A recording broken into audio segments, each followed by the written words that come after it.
Olá, meus amados. Meu irmão, quanto tempo leva para que você perca uma amizade? Qual é o tempo? Qual a demora de um tempo para que você perca o amor da sua família? Essa pergunta eu faço e você vai entender o meu raciocínio, porque eu vou te lembrar algumas fases da Escritura, algumas passagens que foi narrada em nossa Bíblia e como assim procedeu aqueles que perderam não só as suas amizades, mas também até a sua vida. Eu lembro você, no exato momento que o Messias foi capturado pelos guardas e foi levado aos sumos sacerdotes, na casa de Caifás, e ali já se reuniam todos os anciãos, todos os escribas, os príncipes dos sacerdotes, à espera do Messias, exatamente para julgá-lo, para condená-lo. Quanto tempo o Messias ficou naquela sala, naquela casa de Caifás, para ser julgado? Quanto tempo demorou para que chegasse a condenação da sua vida? A Escritura narra, no capítulo 27 de Mateus, que muitas testemunhas se ofereceram contra o Messias. Mas somente duas foi o suficiente para que o Messias fosse condenado. E aquelas duas testemunhas chegaram e disse que então o Messias tinha dito que o templo, falando do templo, se destruiria, mas que o templo se levantaria em 3 dias. Claro que ele estava falando do seu corpo, da sua própria vida. Mas o sumo sacerdote e os príncipes dos sacerdotes, os anciãos daquela época, os escribas, não entenderam dessa forma. Eles entenderam que falava do templo. Vou te lembrar outra passagem que fala de Estevão, no capítulo 7 de Atos. Estevão começa a narrar a história de Israel. E ele foi capturado também pelos sacerdotes. E aí eu te pergunto, quanto tempo levou, ali naquele resumo do capítulo 7, quanto tempo levou para que Estevão fosse condenado à morte? Quanto tempo foi isso? Qual a sua noção? Rápido? Um dia? 5 minutos? 10 minutos? Quando você lê capítulo 7 de Atos, que você adentra na conversa onde o narrador narra sobre Estevão, você tem uma certa base. E dá para se notar que não foi muito tempo. Então, quando chega ali no versículo 48 do capítulo 7, Estevão fala novamente sobre um templo, ou sobre o templo. E ele diz, mas o Altíssimo não habita em templos feitos por mãos de homens. E logo em seguida, você pode estar acompanhando na sua Bíblia, e logo em seguida, Estevão foi levado para ser apedrejado. Paulo também tem a sua história. E ali no capítulo 17, capítulo 18, 19 e até o capítulo 20, você acompanha Paulo debatendo a palavra. Ele disputava a palavra com os sacerdotes dentro das sinagogas. Mas Paulo também revela no capítulo 17 sobre a mesma passagem que Estevão também citou. Então ele disse também a mesma coisa, que o Altíssimo não habita em templos feitos por mãos de homens. No capítulo 21, Paulo também é capturado pelos sacerdotes e é levado até Félix. Depois de 2 anos, Félix passa a presidência para Festo, ou Festo. E quando chega o rei Agripa, Paulo também tem várias sessões ali em sua defesa. Então foram mais de 2 anos, Paulo em sessões, se levantando para a sua defesa, porque Paulo foi capturado. E por que Paulo foi capturado? Porque falava também de um templo. E se você acompanhar as histórias dos apóstolos, você vai notar que todos foram mortos ou levados à condenação por falar do templo.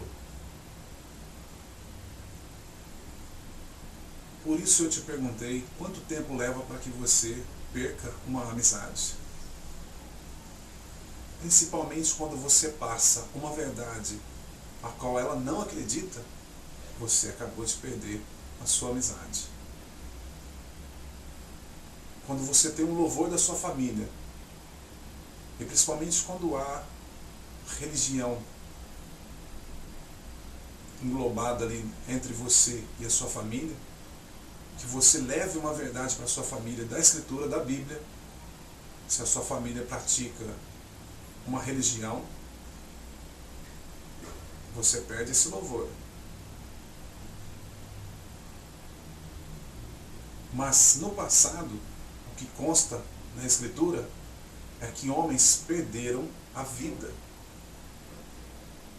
por baterem de frente com os sacerdotes. E o que eram os sacerdotes? Resumindo aqui uma grande e enorme história sobre Israel. Israel era um povo que não adorava ao Criador, eles não adoravam ao Altíssimo sem o templo. Israel não andava com as próprias pernas sem que dependesse do templo. Israel, a nação fora do templo, era um povo que dependia dos sacerdotes. Os sacerdotes eram instituídos ali, no caso, pelo Criador, na velha aliança, na antiga aliança. Ou seja, o templo e os sacerdotes foram levantados pela lei. Então Israel dependia que os seus pecados fossem purificados através de sacrifícios. E esses sacrifícios só vinham através dos sacerdotes. Então Israel não conseguia andar sem o templo. E quando o Messias chegou e pregou contra o templo, porque Israel até então estava oprimido por Roma. Israel estava enquadrado por Roma. Quem dominava naquela época era Roma.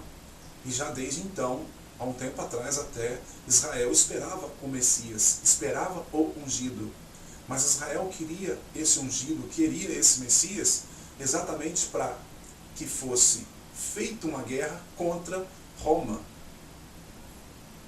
Mas Israel, em momento algum, esperou esse Messias para ter liberdade em suas vidas. Porque Israel jamais queria sair de Jerusalém. Porque Jerusalém era o foco de adoração ao Criador. Porque em Jerusalém existia o templo. E quando o Messias veio e pregou contra o templo, jamais Israel iria aceitar.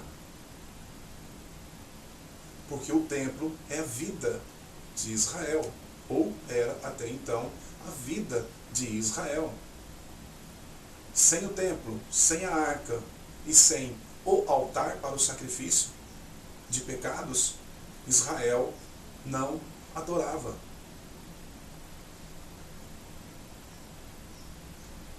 Então, quando o Messias chegou e pregou contra esse templo, jamais Israel iria aceitar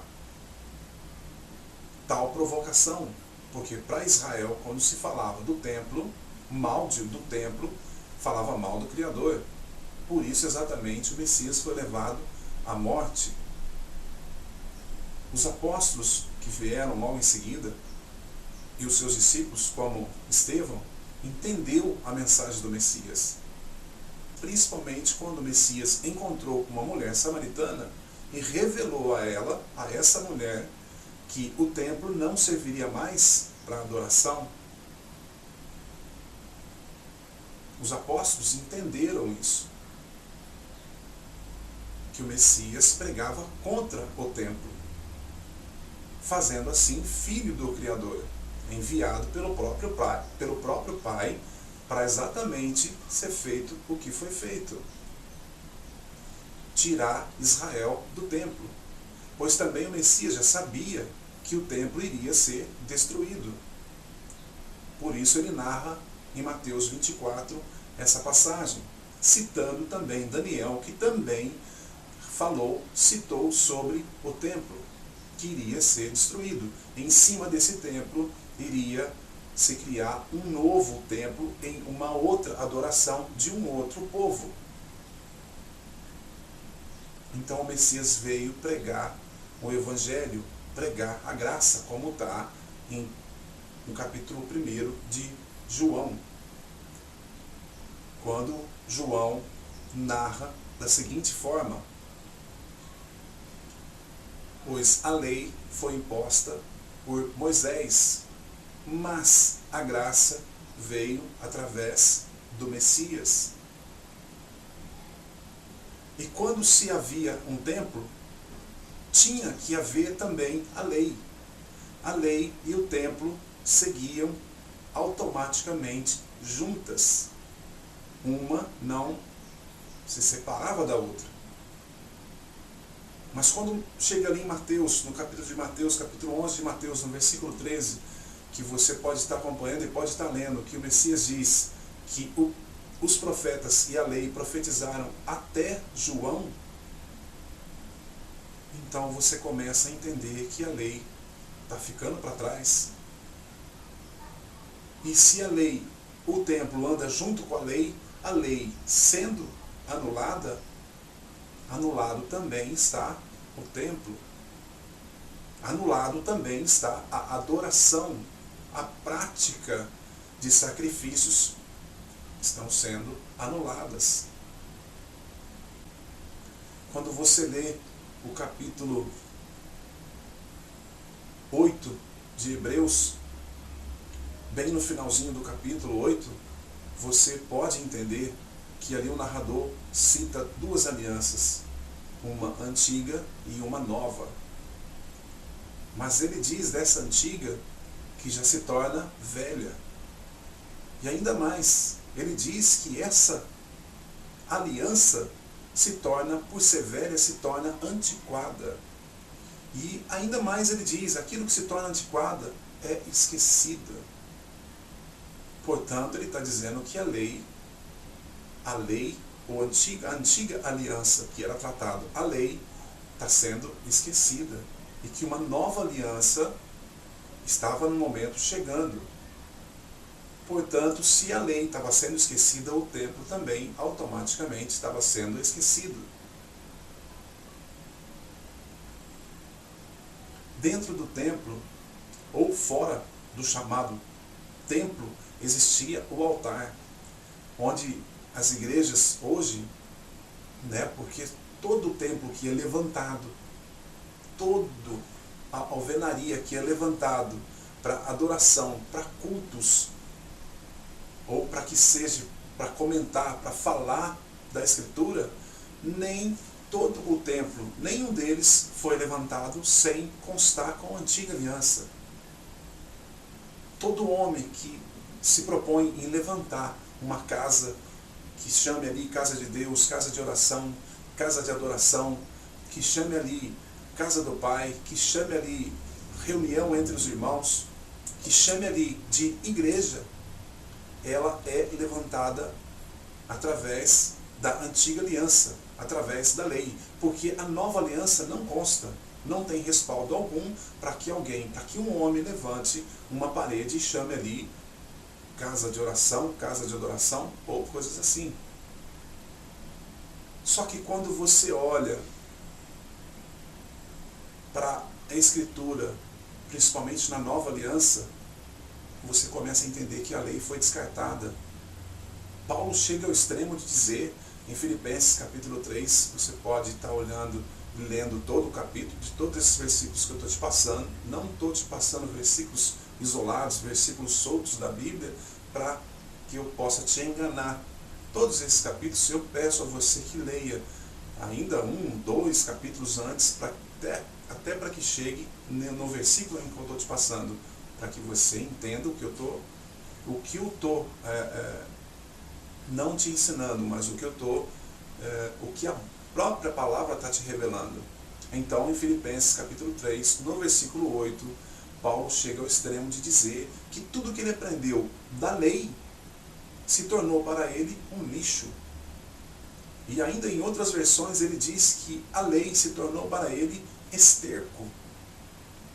Ora, se Paulo está dizendo que a lei se tornou esterco, também um templo de alvenaria para Paulo automaticamente se tornaria esterco.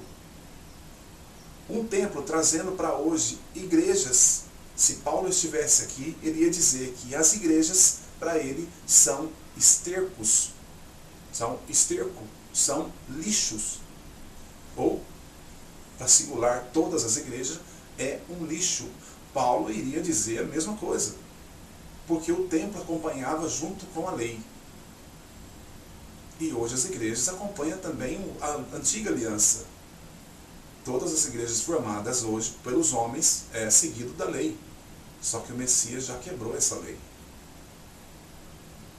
E aí pessoas usam ainda mais, assim como Israel usava em sentido de vida o templo, porque Israel, a vida para Israel era o templo. O caminho até o Criador para Israel era o altar. A verdade para Israel estava dentro do templo. Mas se você notar, o próprio Messias construiu uma frase dizendo: eu sou o caminho, a verdade e a vida. Ninguém vem ao Pai senão por mim. Não foi isso que ele disse? O Messias ensinou a Israel a não adorar ao Pai dentro de um templo. Ele veio para ensinar que os verdadeiros adoradores adorariam ao Pai em espírito e em verdade. Que naquela época Israel não precisaria, não tinha o porquê, a necessidade de entrar num templo para adorar ao Pai. E esse ensinamento nós trazemos hoje para nós. Que eu não preciso de uma alvenaria para adorar ao Criador. Eu não preciso de um altar. Eu fiz uma amizade e uma conversa pela internet em aproximadamente 40 minutos. Eu perdi essa amizade.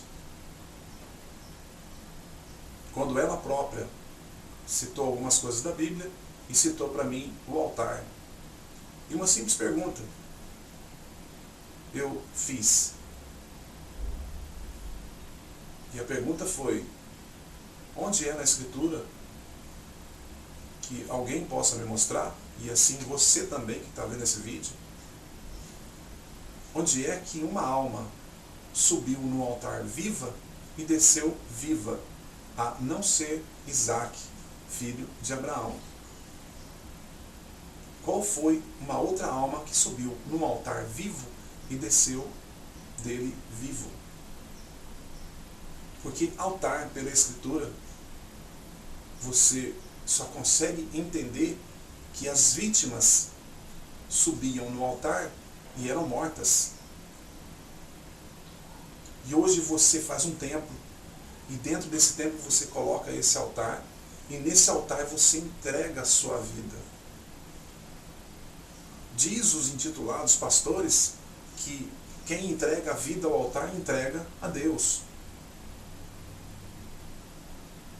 Mas o altar da Escritura, de onde ele tirou o altar para ele, para que você entregue a sua vida, o altar da Escritura diz que as almas subiam vivas, mas desciam mortas.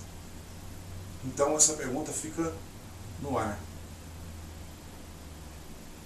Para construir uma amizade leva um tempo, mas para perder essa amizade em pouco tempo.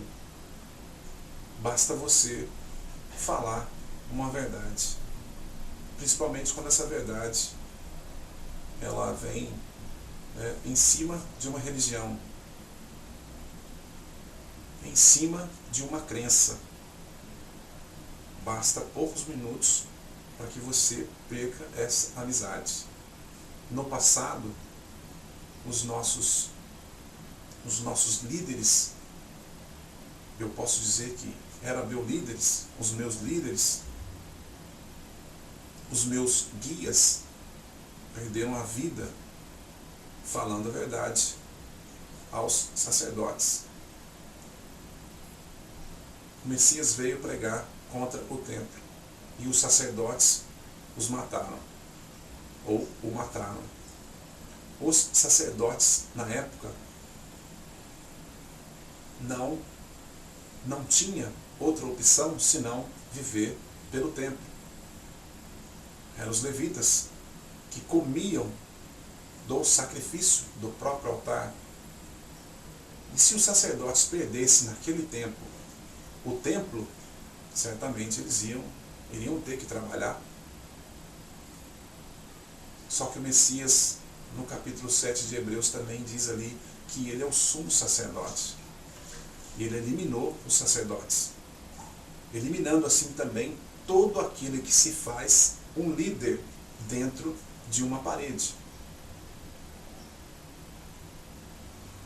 Só que você que vai até esse líder, que depende desse líder, você que vai até a essa casa chamada de igreja, você tem que entender, não por mim, mas pelo que está escrito, que o Messias veio desfazer tudo isso.